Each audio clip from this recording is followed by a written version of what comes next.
বাংলায় চতুর্থ ও পঞ্চম পর্বের নির্বাচনী প্রচারে ঝড় তোলেন মন্ত্রী সুশান্ত চৌধুরী। আগামী 25 মে বাঁকুড়া লোকসভা আসনে ভোট।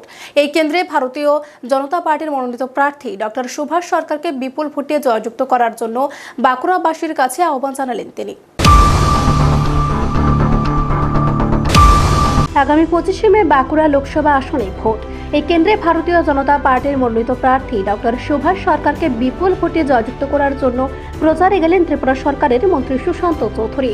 রবিবার দুপুরে মন্ত্রী সুশান্ত চৌধুরীর উপস্থিতিতে পশ্চিমবঙ্গের বাঁকুড়া লোকসভা কেন্দ্রের অন্তর্গত রঘুনাথপুর বিধানসভা কেন্দ্রে ভারতীয় জনতা পার্টির গুরুত্বপূর্ণ সাংগঠনিক সভা অনুষ্ঠিত হয়।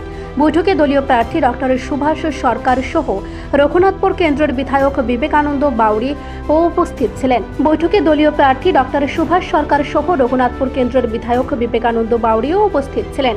বৈঠকে কার্যকর্তা ও কর্মী সমর্থকদের উদ্দেশ্যে মন্ত্রী সুশান্ত চৌধুরী বক্তব্য রেখে বলেন, পশ্চিমবঙ্গে আতঙ্কের বাতাবরণ তৈরি করেছে শাসক দল। শুধু তৃণমূল কংগ্রেসের রাঘব বোয়ালদের গুন্ডারাজ চলছে গোটা বাংলা জুড়ে। পাশাপাশি এই শাসক দলীয় গুন্ডা বাহিনী কাটমানি আর তুষ্টিকরণের রাজনীতিও চলছে সাধারণ জনগণকে আতঙ্কিত করে। কিন্তু বঙ্গের ভোটারের সমাজ আজ অনেকটাই সচেতন, যার কারণে পশ্চিমবঙ্গের জনগণ আজ এই স্বৈরাচারী সরকারের গুন্ডারাজের বিরুদ্ধে গর্জে উঠেছে। জনগণ চাইছে পরিবর্তন।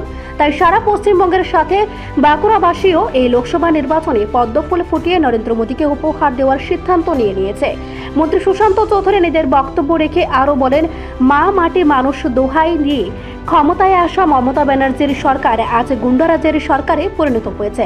জনগণের মৌলিক অধিকারকে খর্ব করে পশ্চিমবঙ্গে চলছে শুধু পিসি ভাইপোর তুষ্টিকরণের রাজনীতি। পশ্চিমবঙ্গে বিরোধীরা আজ হেনস্থার শিকার। তারা আজ ভুলুণ্ঠিত দলের কর্মী সমর্থকরা প্রতিনিয়ত আক্রান্ত হচ্ছে স্বৈরাচারী তৃণমূলের সন্ত্রাস বাহিনীর হাতে। পুলিশ নিরপেক্ষ ভূমিকা পালন করছে না। তাই পশ্চিমবঙ্গ যাতে সন্ত্রাসমুক্ত হয় সেজন্য পশ্চিমবঙ্গবাসী এবারে লোকসভা নির্বাচনে এই স্বৈরাচারীদের জামানত জব্দ করতে প্রস্তুত হয়ে আছে বলে জানান তিনি।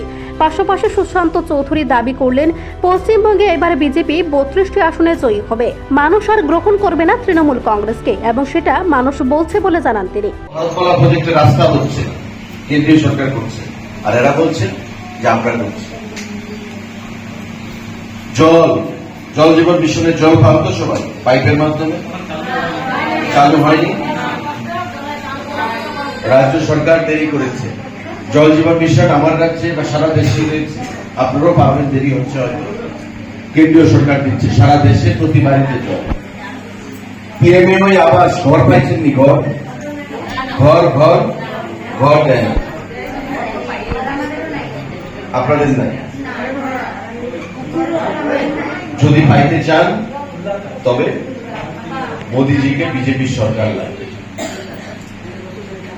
বিজেপির সরকার ছাড়া মোদীজি বলেন কি, হর ঘর মকান, প্রতি বাড়িতে আমি মকান চাই আমাদের মায়েদের জন্য। মায়েরা যেন সন্তানদেরকে নিয়ে, তার স্বামীকে নিয়ে, পরিবারকে নিয়ে ছাদের তলায় থাকতে পারে। উপরে টালি না, উপরে টিন না, ছাদ থাকবে, ছাদ লাগবে। তাই মোদীজিকে শক্তিশালী করুন। আপনার ঘর, জল, ভাতা 3000 টাকা, সমস্ত কিছু ভারতীয় জনতা পার্টি আপনাদেরকে প্রদান করবে। তাই 25 তারিখ। নিজস্ব প্রতিনিধির রিপোর্ট, এশিয়ান টাইমস।